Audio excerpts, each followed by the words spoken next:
Assalamualaikum warahmatullahi wabarakatuh.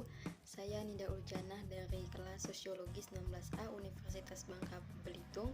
Di sini saya ingin membahas sedikit mengenai materi tentang fenomena krisis kemanusiaan serta peradaban. Dalam jurnal Krisis Kemanusiaan dan Upaya Thailand Mengatasi Gelombang Pengungsi Rohingya oleh Anita Lutfiani, Abu Bakar Ebihara, dan Bagus Sigit Sunarko dari Universitas Jember dalam mata kuliah Kepemimpinan dan Etika Sosial.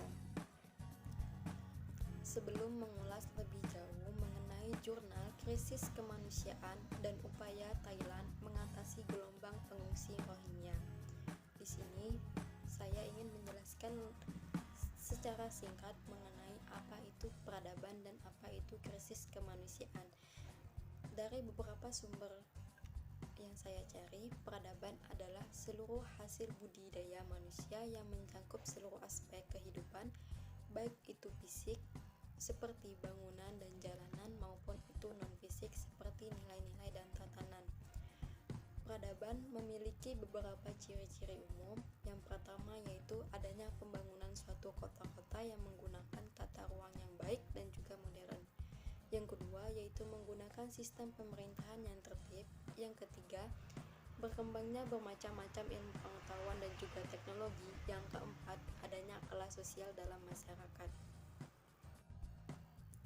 Sedangkan krisis kemanusiaan menurut sumber Internews 2014 merupakan sebuah situasi dengan penderitaan manusia yang berada pada tingkat tinggi, dasar-dasar kesejahteraan manusia yang berada dalam bahaya dan mencakup skala yang besar.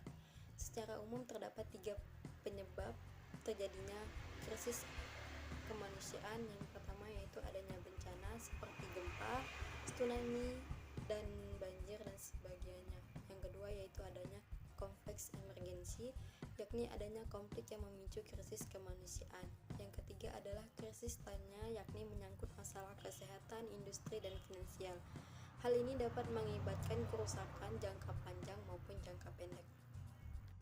Nah, dalam jurnal ini membahas mengenai krisis kemanusiaan pengungsi Rohingya. Etnis Rohingya merupakan salah satu etnis yang berada di Myanmar, di mana Myanmar merupakan negara yang terkenal dengan keberagaman etnisnya yang jumlahnya mencapai 135 etnis menurut HRW 2012. Hal tersebut memiliki dampak positif maupun dampak negatif. Dampak positif yakni menjadikan Myanmar sebagai negara yang kaya akan budaya, dan juga memiliki dampak negatif yaitu menjadikan Myanmar sebagai negara yang sangat rentan terhadap konflik antar etnis. Tindakan kejahatan kemanusiaan dan diskriminasi terhadap etnis Rohingya sudah terjadi sebelum negara Myanmar merdeka hingga sampai saat ini. Hal ini dikarenakan dibentuknya Undang-Undang Kewarganegaraan Myanmar pada tahun 1982, di mana dalam kebijakan tersebut menyatakan bahwa pemerintah mengeluarkan Rohingya dan beberapa etnis minoritas lainnya dari daftar etnis asli Myanmar. Dalam undang-undang tersebut juga menyatakan bahwa etnis yang akan diakui sebagai etnis asli Myanmar adalah etnis yang mampu membuktikan bahwa mereka memiliki nenek moyang yang sudah tinggal di Myanmar sejak tahun 1823 menurut Purwanto 2015. Walaupun sejarah menyatakan bahwa etnis Rohingya sudah ada di Myanmar sejak abad 7 Masehi, pemerintah Myanmar tetap meyakini etnis Rohingya sebagai imigran ilegal asal Bangladesh yang tidak berhak atas kewarganegaraan Myanmar. Kejahatan kemanusiaan dan diskriminasi terhadap etnis Rohingya terus berlanjut dan puncaknya pada tahun 2012, di mana pada bulan Juli 2012 etnis Buddha Kharki melakukan serangan dan pembantaian terhadap etnis Rohingya dikarenakan adanya tuduhan bahwa seorang wanita Buddha telah diperkosa oleh warga etnis Rohingya. Terjadinya pemberontakan tersebut mengakibatkan puluhan warga muslim Rohingya tewas, terbunuh, dan juga kehilangannya tempat tinggalnya karena rusak dan terbakar atas konflik berlangsung. Konflik ini menyebabkan sekitar 75.000 rakyat etnis Muslim Rohingya mengungsi karena merasa terancam dengan adanya kekerasan antar dua kelompok etnis di wilayah Rakhine tersebut. Krisis kemanusiaan yang dialami oleh etnis Rohingya menyebabkan mereka untuk mengungsi ke beberapa negara tetangga. Salah satunya yaitu adalah negara Thailand, di mana hal ini dikarenakan letak faktor geografis antara Thailand dan Myanmar yang berdekatan sehingga dianggap lebih efektif para pengungsi Rohingya untuk dapat segera memperoleh bantuan kemanusiaan. Besarnya jumlah kedatangan pengungsi Rohingya yang terus meningkat sejak tahun 2012 menjadi beban tersendiri bagi negara Thailand dalam hal ekonomi dan sosial, di mana dalam hal ekonomi dilihat dari meningkatnya anggaran pengeluaran negara Thailand untuk pengungsi sejak tahun 2012 hingga 2015. Sedangkan masalah sosial yang terjadi yaitu adanya respon negatif dari masyarakat lokal Thailand terhadap para pengungsi Rohingya yang terjadi pada tahun 2013, di mana pada waktu itu pemerintah Thailand berencana melakukan pembangunan kamp pengungsian sementara yang nantinya akan ditinggali oleh pengungsi Rohingya. Akan tetapi rencana tersebut ditolak tegas oleh warga setempat dan juga mengajukan sebuah petisi protes keberatan akan rencana pembangunan kamp pengungsian Rohingya sekitar 5.000 orang warga. Dalam upaya Thailand dalam mengatasi gelombang pengungsian Rohingya terbagi dalam dua fokus pembahasan. Yang pertama yaitu terkait upaya menangani pengungsi Rohingya yang ada di Thailand yang menyangkut pemberian fasilitas pengungsian dan bantuan-bantuan kemanusiaan lainnya. Yang kedua adanya yaitu upaya merealisasikan prinsip responsibility to protect, yakni terkait upaya dalam membantu Myanmar yang telah gagal memberikan perlindungan kepada penduduknya. Konsep responsibility to protect diartikan sebagai tanggung jawab melindungi hak-hak asasi manusia tanpa mengganggu atau menentang kedaulatan negara yang bersangkutan. Dalam konsep tersebut memiliki tiga prinsip utama. Yang pertama yaitu prinsip bahwa negara-negara memiliki tanggung jawab untuk melindungi warga negaranya dari genosida, kejahatan perang, penghapusan etnis, dan kejahatan terhadap kemanusiaan. Yang kedua yaitu prinsip menyatakan komitmen komunitas internasional atau anggota PBB untuk membantu negara-negara dalam melindungi warga negaranya dari kejahatan kemanusiaan. Yang ketiga yaitu prinsip atas tanggung jawab serta setiap warga negara anggota PBB untuk merespon atau mengambil tindakan yang tepat untuk mencegah dan menghentikan kejahatan kemanusiaan ketika suatu negara gagal dalam memberikan perlindungan kemanusiaan yang dimaksud. Ada beberapa langkah yang telah dilakukan oleh pemerintah Thailand dalam upaya penanganan terhadap pengungsi Rohingya.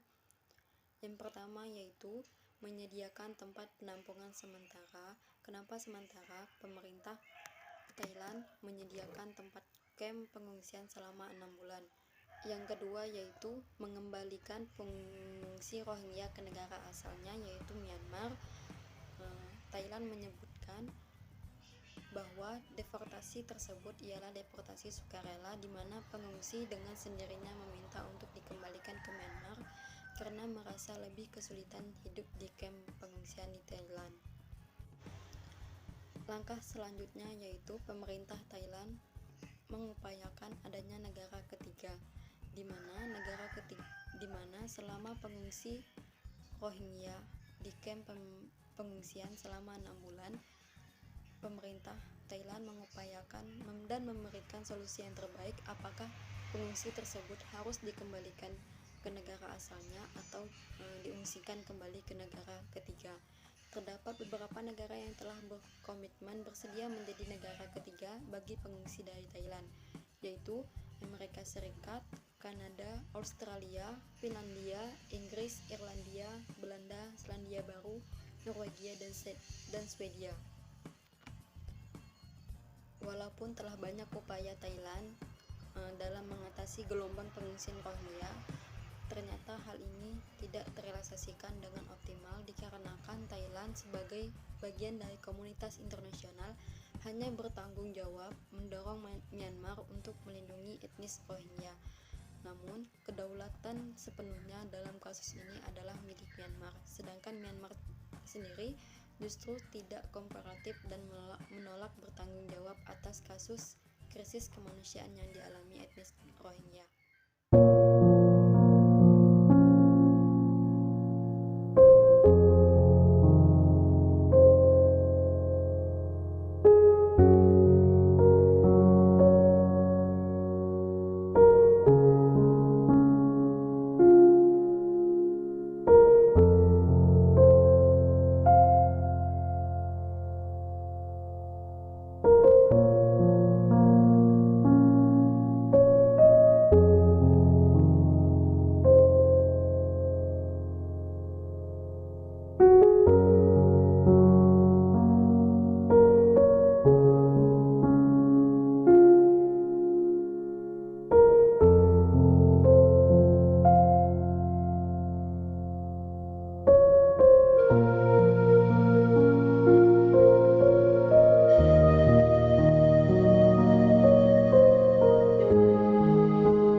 Sekian dari video saya ini.